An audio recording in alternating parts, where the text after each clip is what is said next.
Welcome to our channel Learn English with Stories. Let's begin the journey. Bhagavad Gita chapter 3. In this chapter, Sri Krishna expounds on Karm Yog or the yoga of action in this chapter. He explains to Arjun that nobody can remain without action, even for a moment. Bound by their inherent modes of nature, all beings are always engaged in some work. Superior are those who practice Karm Yoga and continue to work diligently to fulfill their responsibilities externally, but internally they are unattached to them.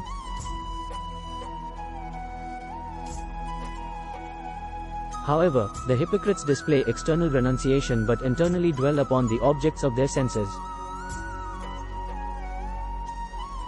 Sri Krishna says that all living beings are an integral part of God's creation and have roles and responsibilities to fulfill.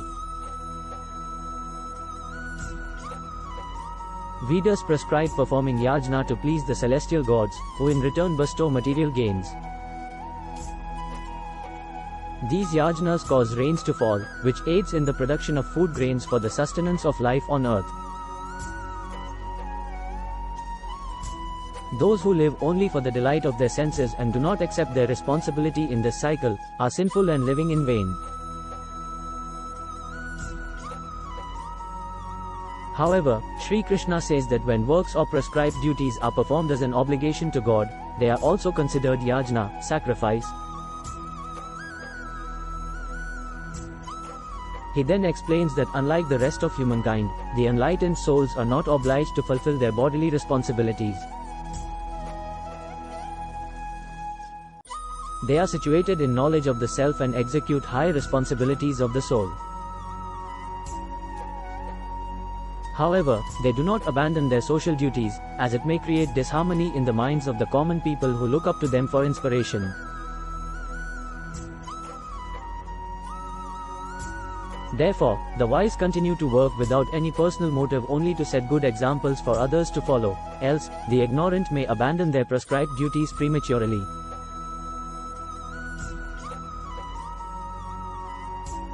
Sri Krishna mentions one such example of the enlightened King Janak, who performed his earthly duties as an ideal king and father. Arjun then asked Sri Krishna why people commit sin, even when unwilling, as if by some force. Lord Krishna explains that lust alone is the sinful, all-devouring enemy. Similar to a fire that is covered by smoke or a mirror covered in dust, desire shrouds one's knowledge and deludes the intellect.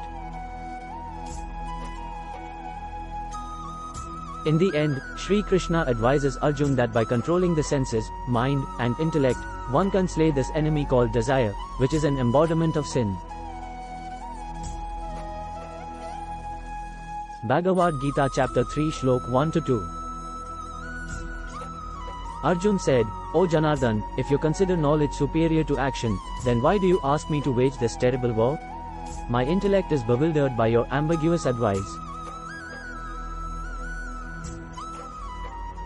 Please tell me decisively the one path by which I may attain the highest good. Bhagavad Gita chapter 3 Shlok 3. The Lord said, O sinless one, the two paths leading to enlightenment were previously explained by me, the path of knowledge, for those inclined toward contemplation, and the path of work for those inclined toward action.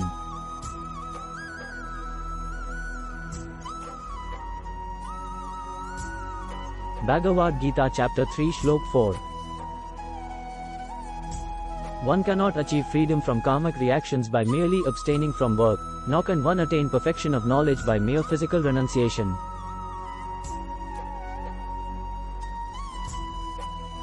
Bhagavad Gita chapter 3 Shlok 5. There is no one who can remain without action even for a moment. Indeed, all beings are compelled to act by their qualities born of material nature, the three gunas.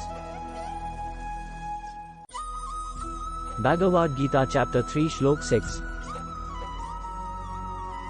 Those who restrain the external organs of action, while continuing to dwell on sense objects in the mind, certainly delude themselves and are to be called hypocrites.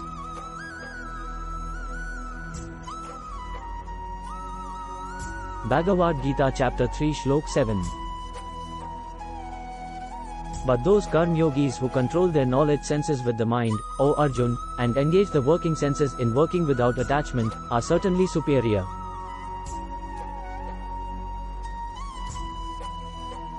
Bhagavad Gita chapter 3 Shlok 8. You should thus perform your prescribed Vedic duties, since action is superior to inaction. By ceasing activity, even your bodily maintenance will not be possible. Bhagavad Gita chapter 3 Shlok 9.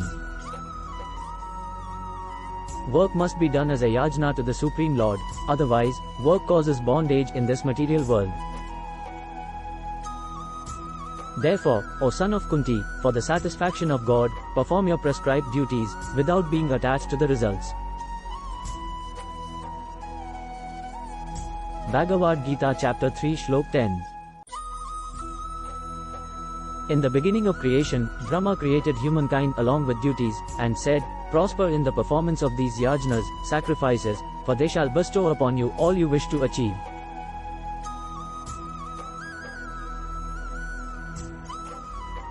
In the beginning of creation, Brahma created humankind along with duties, and said, prosper in the performance of these yajnas, sacrifices, for they shall bestow upon you all you wish to achieve.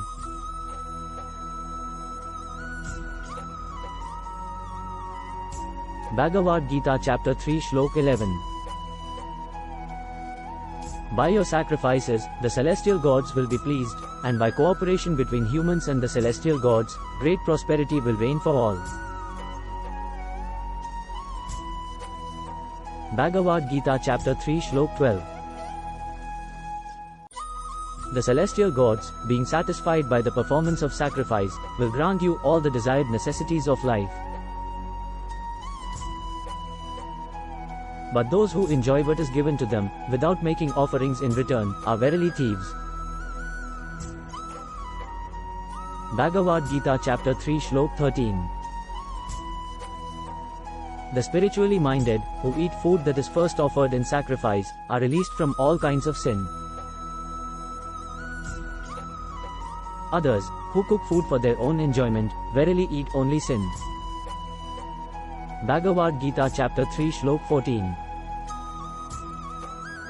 All living beings subsist on food, and food is produced by rains. Rains come from the performance of sacrifice, and sacrifice is produced by the performance of prescribed duties. Bhagavad Gita chapter 3 Shlok 15. The duties for human beings are described in the Vedas, and the Vedas are manifested by God Himself. Therefore, the all-pervading Lord is eternally present in acts of sacrifice. Bhagavad Gita chapter 3 Shlok 16. O Parth, those who do not accept their responsibility in the cycle of sacrifice established by the Vedas are sinful. They live only for the delight of their senses, indeed their lives are in vain. Bhagavad Gita chapter 3 Shlok 17. But those who rejoice in the self, who are illumined and fully satisfied in the self, for them, there is no duty. Bhagavad Gita chapter 3 Shlok 18. Such self-realized souls have nothing to gain or lose either in discharging or renouncing their duties. Nor do they need to depend on other living beings to fulfill their self-interest. Bhagavad Gita chapter 3 Shlok 19. Therefore, giving up attachment, perform actions as a matter of duty, because by working without being attached to the fruits, one attains the Supreme. Bhagavad Gita chapter 3 Shlok 20-21. By performing their prescribed duties, King Janak and others attained perfection. You should also perform your duties to set an example for the good of the world. Whatever actions great persons perform, common people follow. Whatever standards they set, all the world pursues. Bhagavad Gita chapter 3 Shlok 22. There is no duty for me to do in all the three worlds, O Parth, nor do I have anything to gain or attain. Yet, I am engaged in prescribed duties. Bhagavad Gita chapter 3 Shlok 23. For if I did not carefully perform the prescribed duties, O Parth, all men would follow my path in all respects. Bhagavad Gita chapter 3 Shlok 24. If I ceased to perform prescribed actions, all these worlds would perish. I would be responsible for the pandemonium that would prevail, and would thereby destroy the peace of the human race. Bhagavad Gita chapter 3 Shlok 25. As ignorant people perform their duties with attachment to the results, O scion of Bharat, so should the wise act without attachment, for the sake of leading people on the right path. Bhagavad Gita chapter 3 Shlok 26. The wise should not create discord in the intellects of ignorant people, who are attached to fruitive actions, by inducing them to stop work. Rather, by performing their duties in an enlightened manner, they should inspire the ignorant also to do their prescribed duties. Bhagavad Gita chapter 3 Shlok 27. All activities are carried out by the three modes of material nature. But in ignorance, the soul, deluded by false identification with the body, thinks of itself as the doer. Bhagavad Gita chapter 3 Shlok 28. O mighty armed Arjun, illumined persons distinguish the soul as distinct from gunas and karmas. They perceive that it is only the gunas, in the shape of the senses, mind, and others, that move among the gunas, in the shape of the objects of perception, and thus they do not get entangled in them. Bhagavad Gita chapter 3 Shlok 29. Those who are deluded by the operation of the gunas become attached to the results of their actions. But the wise who understand these truths should not unsettle such ignorant people who know very little. Bhagavad Gita chapter 3 Shlok 30. Performing all works as an offering unto me, constantly meditate on me as the Supreme. Become free from desire and selfishness, and with your mental grief departed, fight. Bhagavad Gita chapter 3 Shlok 31.